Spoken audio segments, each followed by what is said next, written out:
ప్రాణం పోయిన పరాయి గడపతో చెరగిందా తల్లి? వ్యసనానికి వెళ్ళిందా? అనుకున్న కట్నం సమకూడే వరకు మా మీద సీతకన్నేశారన్నమాట. బాధ్యత తెలిసిన వారికి అంతేగా మరి. ఈ రోజుల్లో డబ్బు లేని వాళ్ళకు పరువే ఉంది, వాళ్ళ ప్రేమకు విలువే ఉందిలే అక్కయ్య. అమ్మమ్మమ్మ అలా అనకండి అన్నయ్య గారు.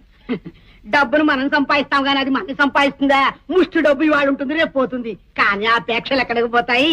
అందుకనేగా ఇస్తానని కట్నం డబ్బు పువ్వుల్లో పెట్టినట్టు మూటగట్టి తెచ్చారు. ఈనాటికి మోక్షం కలగలేదక్కయ్య. మా సోళ్ళ నాటికైనా అమ్మాయి రుణం తప్పక తీర్చుకుంటాను.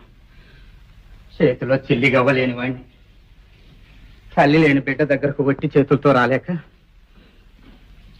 కాసిన సున్నుండలు చేయించుకొచ్చాను. సునా చోద్యమా, కట్నానికి బదులు సున్నుండలా? సున్న పండలు తేలేకపోయావు. కళ్ళబల్లి ప్రాణులకు వచ్చి కట్నం ఎగ్గొడదాం అనుకున్నావా?